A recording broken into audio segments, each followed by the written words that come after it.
ফিরলাম বিরতির পর। পঞ্চায়েত নির্বাচনের আগে ভারত বাংলাদেশ সীমান্তে এবার আরো একবার কিন্তু দুর্বলতা ধরা পড়লো। আপনাদের জানিয়ে রাখবো যে পঞ্চায়েত নির্বাচনের আগে ভারত বাংলাদেশ সীমান্তে রক্ষা বাহিনীর দুর্বলতা আরো একবার প্রশ্নের মুখে। প্রায় প্রতিদিন রাজ্যের কোনায় কোনায় পুলিশের হাতে ধরা পড়ছে বাংলাদেশি নাগরিক সহ রোহিঙ্গা জনগোষ্ঠীর লোকেরা। এবার নৈশ বাসে করে রাজ্য থেকে হায়দ্রাবাদ যাওয়ার পথে উত্তর ত্রিপুরা জেলার চুড়াইবাড়ি থানার নাকা চেকিংয়ে আটক 7 রোহিঙ্গা শরণার্থী। তাদের মাঝে 5 জন প্রাপ্তবয়স্ক এবং 2 জন শিশুকন্যা।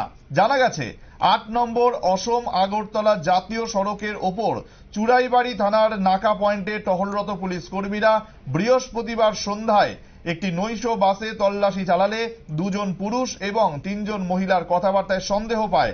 পরে তাদেরকে থানায় নিয়ে এসে জোর করে জিজ্ঞাসাবাদ চালালে তারা স্বীকার করে যে তারা সকলেই বাংলাদেশের কক্সবাজার রোহিঙ্গা ক্যাম্পের শরণার্থী। কি বলা হয়েছে শুনুন। সন্ধ্যা জাস্ট আগে আমাদের চুড়াইবাড়ি থানার সামনে যে রেগুলার চেকিং হয় ওখানে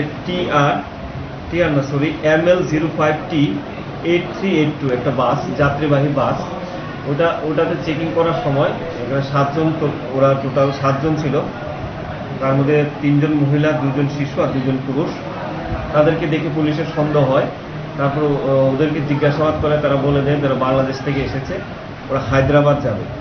তারা কোনো বৈধ কাগজপত্র দেখাতে পারেনি। তারপর আমরা ওদেরকে থানাতে নিয়ে আসি। কতজন? মোট 7 জন, তার মধ্যে মহিলা 3 জন, শিশু 2 জন আর পুরুষ 2 জন। কি নাম স্যার? পুরুষ যে আছে আব্দুল ইলাহি, আর আছে আব্দুল শুক্কর।